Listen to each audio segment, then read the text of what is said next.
Hello everyone, welcome back to my channel. कैसे हैं आप सब लोग? आशा करती हूँ स्वस्थ होंगे, मस्त होंगे। आप सभी लोगों को सावन मास की हार्दिक शुभकामनाएं। और जैसा कि आप लोग जानते ही हैं कि इस साल 2022 में हमारा सावन मास शुरू हो जाएगा 14 जुलाई से। और ऐसा माना जाता है कि पूरे साल की अपेक्षा सावन मास में अगर आप सिर्फ एक लोटा जल भी भगवान भोलेनाथ को अर्पण कर देते हैं तो आपकी सभी मनोकामनाएं बहुत जल्दी पूर्ण होती हैं। अगर आप व्रत नहीं कर सकते, अगर आप बहुत ज़्यादा देर तक पूजा के लिए समय नहीं निकाल पाते हैं तो कोई बात नहीं है। आप सावन के मास एक महीना पूरा अगर सिर्फ एक लोटा जल भी भगवान भोलेनाथ को अर्पण कर देते हैं तो आप देखेंगे कि आपकी मनोवांछित जो इच्छा होगी, जो आपकी मनोकामना होगी, वो बहुत ही जल्द पूर्ण होती है। साथ ही में देखेंगे आप एक पॉजिटिविटी सी बनी रहेगी लाइफ में, आपका जो है ना मन खुश रहेगा। तो अगर आप चाहें तो प्रॉपर पूजा कर सकते हैं, व्रत कर सकते हैं। नहीं तो आप सिर्फ व्रत कर लें या सिर्फ आप एक लोटा जल तो भगवान भोलेनाथ को ज़रूर से चढ़ाएं इस सावन मास में।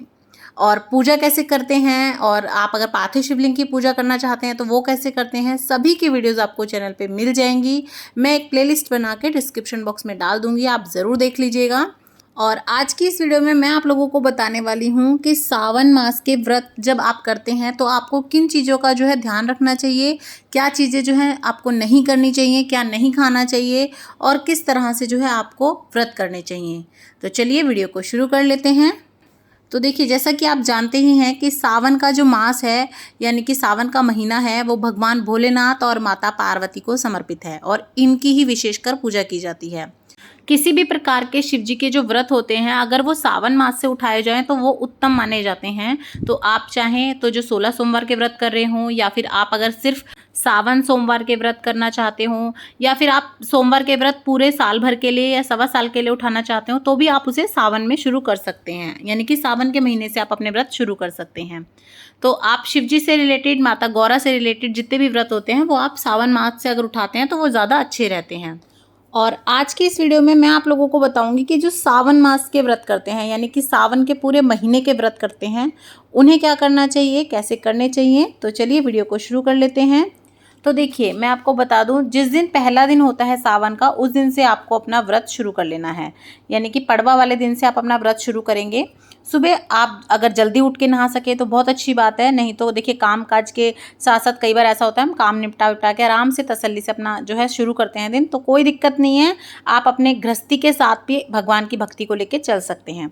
तो आप नहा धो के अच्छे से जब अपनी पूजा कर ले, पहले भगवान भोलेनाथ का स्नान आदि करा दें, और उसके बाद आप भगवान भोलेनाथ के आगे खड़े होकर हाथ में कुछ अक्षत के दाने और आप जल ले लें। और फिर आप संकल्प करें कि आज से मैं जो है आपके सावन के पूरे महीने के व्रत रख रही हूँ। आप चाहें तो मंदिर में भी जाके पूजा करके आ सकते हैं, एक लोटा जल चढ़ा दे शिवलिंग पे, या फिर आप अपने घर के मंदिर में जो आपकी फ़ोटो हो, प्रतिमा हो भगवान भोलेनाथ की, उसके आगे भी संकल्प ले सकते हैं। तो आप संकल्प ले लें। फिर आप उसी समय पे ये देखें कि आप व्रत उठाना कौन से चाहते हैं। देखिए, इसके व्रत जो है ना 3 तरह से होते हैं। आप चाहें तो पूरे महीने सिर्फ मीठा खा के और फलाहार खा के व्रत कर सकते हैं, यानी कि आप फल फ्रूट खाएंगे या आलू का हलवा खा लिया, मतलब आप नमक छोड़ देते हैं। या तो आप ऐसे कर सकते हैं, या फिर आप ऐसे कर सकते हैं कि मैं फलाहार लूँगी, नमक के साथ लूँगी। तो उसमें आप जो है ना सेंधा नमक लेंगे, नॉर्मल नमक नहीं लेंगे। उसमें आप फल खा सकते हैं, या फिर आप कूटू खा सकते हैं, सिंघाड़े का आटा खा सकते हैं। मतलब आप जो है ना आलू वगैरह खा सकते हैं, लेकिन आप जो नॉर्मल मिर्च मसाले और नमक होता है वो नहीं खा सकते। जैसे हम लोग अपने नवरात्रे के व्रत करते हैं उस प्रकार से करेंगे। और तीसरा होता है कि आप ये कहें कि नहीं, मैं अनाज खाऊंगी एक समय पे, तो आप जो है ना रात के समय पे जो नॉर्मल आप खाना खाते हैं, सब्जी रोटी, वो खा सकते हैं। लेकिन आप ध्यान रखें कि आपका जो खाना बना हो वो जो है पूरी तरह से शुद्ध और सात्विक हो, उसमें लहसुन प्याज बिल्कुल ना हो। तो आप इस तरीके से कर सकते हैं। तो आप पहले ही दिन डिसाइड कर लें कि आपको क्या खाना है, और फिर उसी हिसाब से अपने माइंड सेट कर लें। देखिए, होड़म होड़ आप बिल्कुल मत कीजिएगा कि नहीं कोई और फलाहार पे है तो मैं भी फलाहार पे रहूं, या बिल्कुल अनाज छोड़ दूं। आप अपने आप को देखिएगा, अपनी सेहत को देखिएगा, और उसके बाद डिसाइड कीजिएगा। क्योंकि भगवान नहीं कहते कि आप बीमार पड़ जाएं, इस तरह से मेरी भक्ति करें, क्योंकि कई लोगों का जो है ना बीपी लो हो जाता है बिना नमक के। तो आप अपने हिसाब से देख लें कि आप किस तरह से जो है कर सकते हैं, किस तरह से आप कंफर्टेबल हैं, आप उस तरीके से जो है अपने व्रत उठा सकते हैं। अब बात कर लेते हैं कि सावन के महीने में हमें किन चीज़ों का परहेज करना चाहिए, क्या चीज़ें हमें नहीं खानी चाहिए। तो देखिए, प्याज लहसुन का सेवन आप बिल्कुल भी ना करें, और हो सके तो आप अपने घर के सभी मेंबर से भी कम से कम प्याज तो आप छुड़वा ही दें। प्याज लहसुन तो 1 महीने के लिए सब छोड़ ही दें। नहीं छोड़ते हैं तो कोई दिक्कत नहीं, आप अपना जो व्रत कर रहे हैं वो तो परहेज ज़रूर करें। उसके बाद मसूर की दाल नहीं खा सकते आप, अगर आप पूरे सावन के मास व्रत कर रहे हैं तो। आप मूली नहीं खा सकते, आप बैंगन नहीं खा सकते, और आपको बासी खाना नहीं खाना है, आपको जला हुआ खाना नहीं खाना है, क्योंकि ऐसा कहते हैं कि बासी खाना और जला हुआ खाना भी तामसिक भोजन ही माना जाता है। तो आपको कभी भी बासी खाना नहीं खाना होता अपने व्रत में। आप ताजी खाना बनाएं, भगवान को भोग लगाएं और फिर वो खाना खाएं।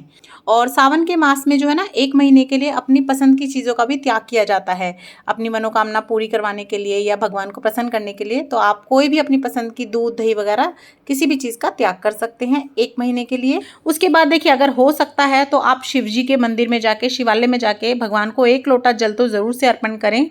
लेकिन अगर आप नहीं कर सकते, कि आपका रोज़ पॉसिबल नहीं है कि हम मंदिर जाएं, या आप ऑफिस गोइंग हैं, तो कोई दिक्कत नहीं है। आपके घर पे जो भी शिव जी की फ़ोटो, प्रतिमा कुछ भी हो, या तो आप उन्हें स्नान करा दें, उसमें भी छोटे से शिवलिंग बने होते हैं, या तो आप उनका जो है अभिषेक वगैरह करवा दें। नहीं तो आप चाहें तो इस तरीके से मिट्टी के पार्थिव शिवलिंग बना के आप उनका भी जलाभिषेक वगैरह करवा सकते हैं। तो जो आपको सरल लगे आप उस हिसाब से जो है अपनी पूजा कर सकते हैं, क्योंकि अगर आप मन में अच्छे भाव रखेंगे तो थोड़ी सी पूजा में भी आपके भगवान भोलेनाथ प्रसन्न हो जाएंगे। तो देखिए, इस तरीके से आप पूजा कर ले। बेलपत्र आदि ज़रूर से चढ़ा दें। बेलपत्र मिल भी आसानी से जाते हैं, और अगर आप रोज़ नहीं ला सकते तो आप इकट्ठे ला के अपने फ्रिज वगैरह में रख लें, बासी नहीं होते हैं, और फिर आप रोज़ उन्हें 1-1 बेलपत्र आदि भी चढ़ा सकते हैं। और अगर आपको भांग धतूरा वगैरह मिल जाए, धतूरे के फूल मिल जाएं, तो आप वो भी भोलेनाथ को ज़रूर से चढ़ाएं। और अगर आप रोज़ रोज़ भी लंबी चौड़ी पूजा नहीं कर सकते तो कोई दिक्कत नहीं है, आप सिर्फ जो है ना, सोमवार वाले दिन थोड़ी सी जो है बेलपत्र वगैरह चढ़ा के थोड़े अच्छे से पूजा कर सकते हैं। बाकी दिन आप केवल जो है अपना दिया जल जोड़ दें, या फिर सिर्फ आप जो है भगवान जी का 1 लोटा जल से अभिषेक कर दें। उसके बाद अगर आप चाहते हैं दोपहर वगैरह में, दिन में कुछ लेना, तो आप कोई भी फ्रूट वगैरह ले सकते हैं, मैंगो शेक वगैरह ले सकते हैं। इस तरीके से आप कुछ भी ले सकते हैं। और अगर आप मतलब बिना नमक के नहीं रह पाते तो आप सेंधा नमक से बना हुआ कुछ फलिहार भी ले सकते हैं। उसके बाद शाम को प्रदोष काल में, यानी कि जब शाम हो जाती है 4-5 बजे के आसपास, उस समय पे जो है आप भगवान भोलेनाथ की पूजा कर ले। हो सके तो सावन के महीने में आप शाम के समय पे एक भोलेनाथ भगवान के आगे दीपदान भी कर दें, और उसके बाद आप जो है अपना व्रत खोल सकते हैं। तो देखिए, एक और तरीका होता है दान करने का, जैसे कि हम क्या कहते हैं कि हम एक समय भोजन खाएंगे, और जो हमारा दूसरे समय का भोजन होगा उसे हम दान करेंगे। तो आप इतना खाना बनाएं कि आप अपने हिसाब से आपका खाना हो जाए, और साथ ही में इतना हो कि आप एक जने का पेट भरने लायक खाना किसी को दान कर सकें।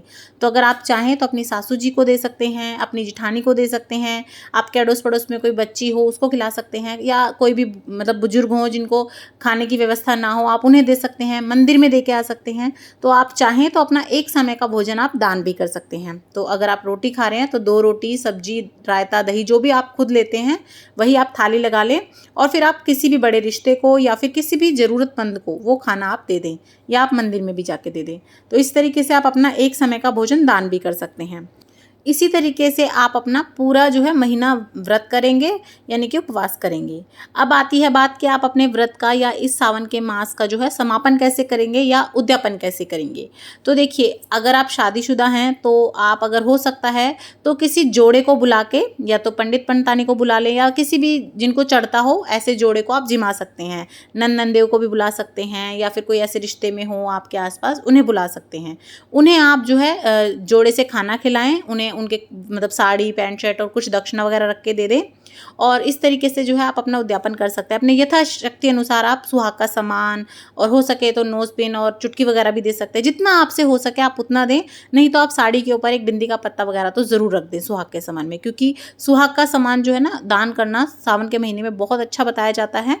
तो आप इस तरीके से करें। और अगर आप नहीं ऐसा करना चाहते तो कोई दिक्कत नहीं है, आप जो है ना शिव जी के मंदिर में जाके माता पार्वती की को वस्त्र पहना सकते हैं, पूरे शिव परिवार को आप वस्त्र पहना सकते हैं। तो इस तरह से भी आप उद्यापन कर सकते हैं। या आप शिवरात्रि पर या सावन के किसी भी सोमवार को या किसी भी दिन आप भगवान जो है शिव परिवार की भी पोशाक वगैरह दे दें, और आप अलग से उद्यापन भी कर सकते हैं। लेकिन जो कुंवारी लड़कियां हैं वो तो भगवान भोलेनाथ को और पूरे शिव परिवार को इस तरीके से अगर पोशाक पहना देती हैं तो उनका उद्यापन तो उसको भी माना जाता है। है।